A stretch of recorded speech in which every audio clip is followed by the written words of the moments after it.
మా ఛానల్ ప్రేక్షకులకు నమస్కారం. ఓం వసుదేవసుతం దేవం కంసచాణూరమర్దనం దేవకీ పరమానందం కృష్ణం వందే జగద్గురుం. కృష్ణం వందే జగద్గురుం, అర్జునం వందే జగదేక వీరం.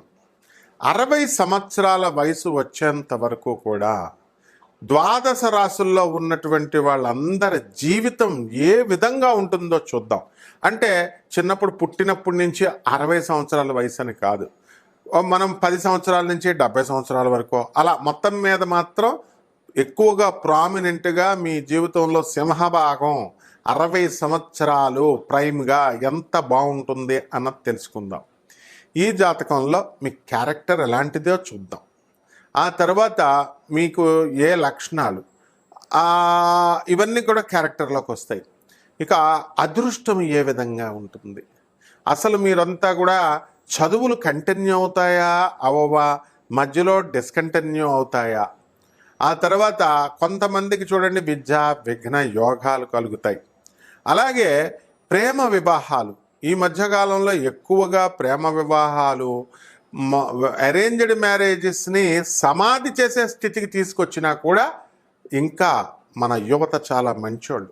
వాళ్ళ అమ్మ నాన్న అందరు పెద్దల మాట వింటూ అరేంజ్డ్ మ్యారేజెస్ను కూడా చేసుకునేటటువంటి మహానుభావులు ఉన్నారు. అటువంటి వారికి మీకు అందరికీ కూడా మనువు తరపున మీ అందరికీ కూడా నేను కృతజ్ఞతలు చేసుకుంటున్నాను. ఇకపోతే కోర్టు కేసుల చుట్టూ తిరుగుతూ ఉంటారా, లేకపోతే పోలీస్ స్టేషన్ల చుట్టూ తిరుగుతూ ఉంటారా, మీ చుట్టాలతో మీతో నటిస్తూ వాళ్ళు మీతో కొనసాగుతూ ఉంటారా, లేదా మీ చుట్టాల దగ్గర మీరే నటిస్తూ వాళ్ళని మభ్యపెట్టుకుంటూ మొత్తం ముందుకెళ్తూ ఉంటారా? నటన కదండి, కలియుగం కదా అంతా నటన. అందువలన ఆ కాలంలో పాపం అమాయకులైన ఎన్టీ రామారావు గారు, నాగేశ్వరరావు గారు యాక్టింగ్లు చేసేవారు స్క్రీన్ మీద. ఇప్పుడు ఏకంగా ప్రతి ఒక్కళ్ళు కూడా ఎన్టీఆర్ని మించిపోయారు, ఏఎన్ఆర్ని మించిపోయారు. కాబట్టి ఈ యొక్క రాశుల వారికి అందరికీ కూడా మరి అందమైన భార్య వస్తుందా, లేకపోతే దంచే భార్య వస్తుందా, ఇలాంటివన్నీ కూడా మనం ఈ వీడియోలో మనం తెలుసుకుందాం.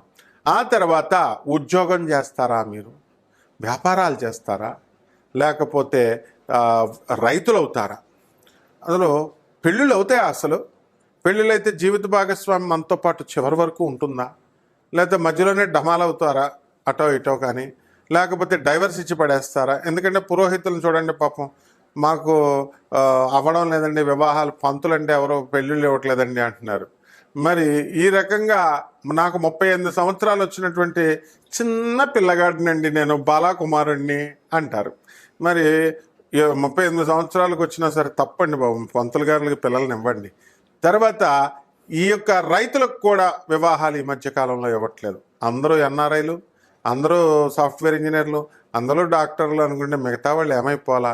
మగవాళ్ళు ఉసురు తగిలేస్తుందమ్మా మీ అందరికీ కూడా. కాబట్టి అన్ని వృత్తుల్లో ఉన్నటువంటి వాళ్ళకు కూడా మనం చేయొచ్చు. క్యారెక్టర్ ముఖ్యమమ్మా.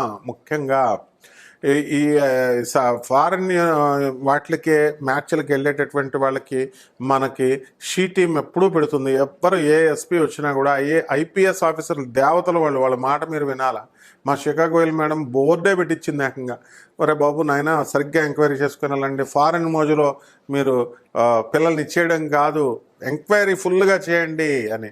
మనం పోలీసు వ్యవస్థ, అలాగే ఆనరబుల్ జడ్జెస్ వ్యవస్థ, లాయర్లు లేకపోతే అసలు మనకు వివాహాలు అనేటటువంటివి నిలబడవు. వాళ్ళు చెప్పినట్టుగా వినాలి మనం. అదేవిధంగా మనకి యాక్సిడెంట్లు అవుతాయా, అసలు చివరి దశల్లో మనం ఎలా పోతాం, ఏమైనా రోగాలు వస్తాయా, వస్తే ఏ రకాల రోగాలు వస్తాయి? రోజు బిర్యానీ తర్వాత చికెను ఇలాంటివన్నీ తిన్నా కూడా మనం 120 సంవత్సరాలు బతకాలనుకుంటాం, 20 సంవత్సరాల ఎక్స్టెన్షన్. ఎందుకంటే బర్గర్లు, పిజ్జాలు, చికెన్ బిర్యానీలు, మటన్ బిర్యానీల కోసం అలా చేస్తామా? అలాగే మన దోషాలన్నీ కూడా పోవాలంటే అందరూ చెప్తున్నారు కదా యూట్యూబ్ నిండా, దేవాలయాలకు వెళ్ళండి, దేవాలయాలకు వెళ్ళండి, దేవాలయాలకు వెళ్ళండి. దేవాలయాలకి వెళితే దేవుడికి వేసేది 10 రూపాయలు ఖర్చు, శుభ్రంగా ఫ్లైట్లలో వెళ్ళొస్తున్నారు, ట్రైన్స్లో వెళ్ళొస్తున్నారు. మీరు పేదవాళ్ళకి ఏం చేస్తున్నారు? జుట్టు ఇస్తున్నారు అంతే, బొచ్చిస్తున్నారు. వెంకటేశ్వర స్వామికి జుట్టు, ఏమన్నా మొక్కుకుంటూ బిల్డప్ అనమాట. అబ్బో మేము మొక్కుకున్నామండి ఏదో వెంకటేశ్వర స్వామికి ఏదో కలిసి వచ్చినట్టు. అలాగే వెంకటేశ్వర స్వామి హుండీలు వేసేది 10 రూపాయలు. ఏమంటే స్వామికి మేము దర్శనం ఇస్తున్నాం, అవి బుకింగ్ చేసుకున్నాం, ఎవరికి కావాలి నీ దర్శనం? అసలు ఆయనకి నువ్వు ఇస్తున్నావు దర్శనం, లేదు దేవుడికి మనం ఇస్తున్నాం, మనం దేవుడి దర్శనం చేసుకుంటున్నాం. ఈ విధమైనటువంటి సంచలనాత్మకమైనటువంటి మన జీవన యానములో జరిగేటటువంటి అన్ని సంఘటనల్ని కూడా మరి మా దత్తు, పార్థు, దీపు, మౌర్య రూపొందించినటువంటి డాక్యుమెంటరీయే ఈ చిన్ని వీడియో. అంటే మనందరికీ కూడా నిజంగా 12 రాశుల వారికి ఎలా ఉంటాయి చూద్దాం. మేషరాశి వారు ఉన్నారనుకోండి, మేకపోతు గాంభీర్యం, అలా అని ధైర్యం లేదని కాదు. వాళ్ళకి ఆర్మీ కమాండర్ ఏం చేస్తాడు, షూట్ అంటాడు, అంటే పాకిస్తాన్ డబ్ డబ్ డబ్ డబ్ని కాల్ చేస్తాడు. అక్కడ ఉన్నవాడు మనకు రివర్స్లో వేస్తాడా లేకపోతే ఏం చేస్తాడో అన్నది మనం ఏమి చూడం కదా. కాబట్టి బ్రెయిన్తో కంటే కూడా మేషరాశి వాళ్ళు ఎలా ఫైట్ చేస్తారంటే యాక్షన్, వాళ్ళ తల్లిదండ్రులు ఇచ్చేటటువంటి ఇది. ఆ విధంగా ఒక ఎగ్జాంపుల్గా 12 రాశులు మనం తెలుసుకుందాం, ఏ రాశి వారికి ఆ రాశి.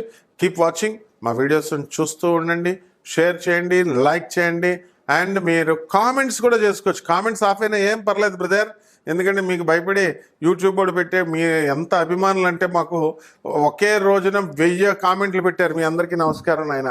కాబట్టి వాళ్ళు కామెంట్ బాక్సే బద్దలైపోతుందని చెప్పి మా వాళ్ళు ఆఫ్ చేశారనమాట. కాబట్టి అందరూ కూడా మీరంతా చక్కగా మీరు బాగుపడాలన్నదే నా కోరిక. 12 రాశులకి వారికి విడివిడిగా ఏ రాశి వారికి ఏమన్నా ఈ సంవత్సరం అంతా జాతకం ఎలా ఉందో చెప్పుకుందాం. ఈ మొత్తం 12 రాశుల వారు కూడా మనకి ఫారిన్ ఏమన్నా వెళ్తారా, లేకపోతే భార్యాభర్తలు అందరూ కూడా కోర్టులు, గొడవలు, పోలీస్ స్టేషన్లు అని చెప్పి యుద్ధాలు చేసుకుంటారా, ప్రేమ వ్యవహారాలు ఎలా ఉంటాయి, తల్లిదండ్రులు చెప్పినటువంటి వివాహాలు చేసుకుంటారా, లేకపోతే వివాహాలు చేసుకోరా, అక్రమ సంబంధాలు ఉన్నటువంటి వాళ్ళు ఏం చేయాలి, అసలు ఇవన్నీ మానుకోమని మనం చెప్తున్నా సరే ఇప్పుడు వాళ్ళంతా ఎవరిష్టం వచ్చినట్టు వాళ్ళు కంటిన్యూ చేసుకుంటున్నారు. ఉన్నటువంటి వాళ్ళు అటువంటి ఎప్పుడు కూడా క్షేమకరం కాదు, అవన్నీ వదిలేసుకోవాలా.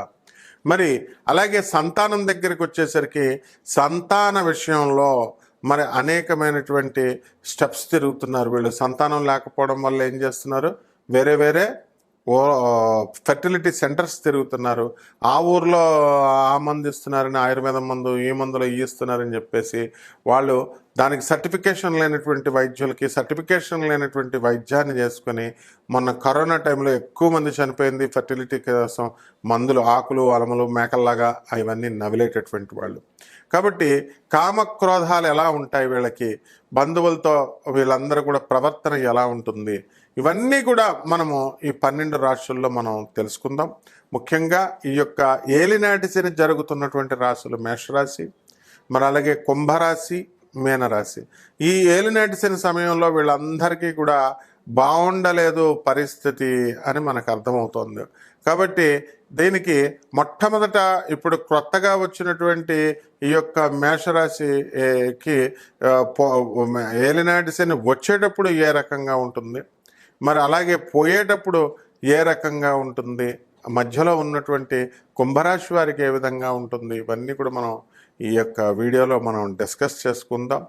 అలాగే ఇళ్ళు, గృహయోగాలు, వాహన యోగాలు, అలాగే ఇవన్నీ కూడా మనం చూసుకోవాల్సినటువంటి అవసరం ఉంది.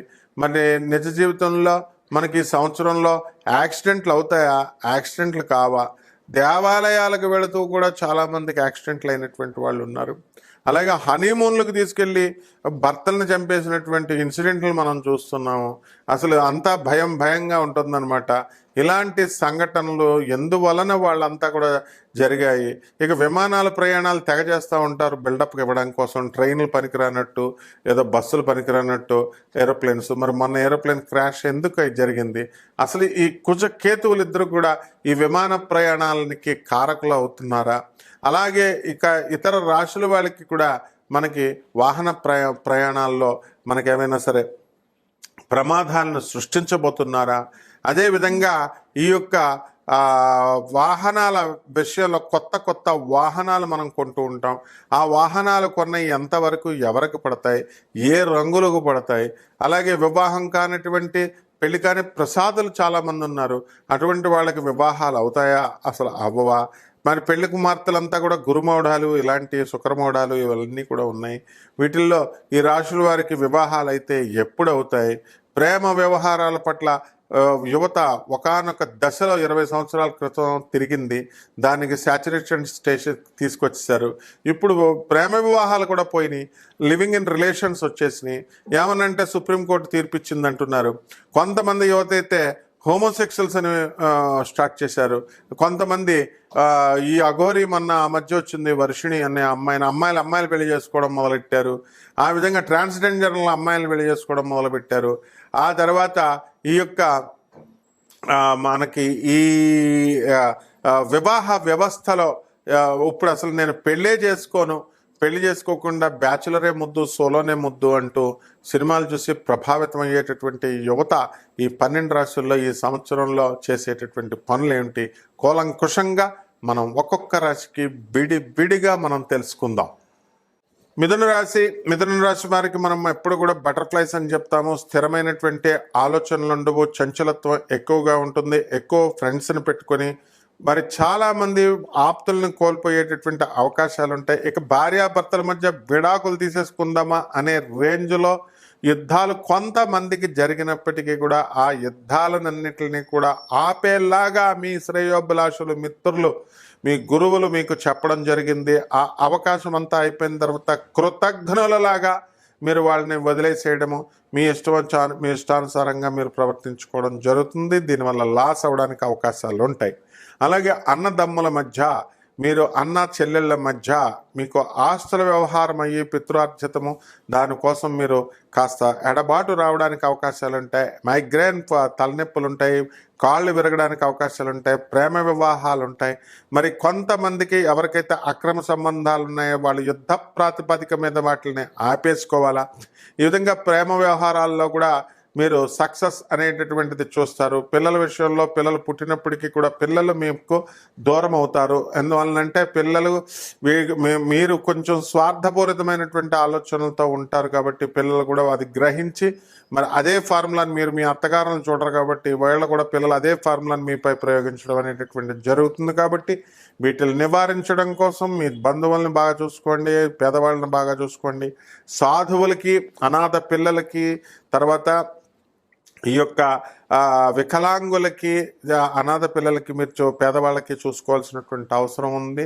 మీరు స్వార్థపూరితంగా ఎవరైతే ఉంటారో అటువంటి వాళ్ళకి ప్రగతి ఉండదు.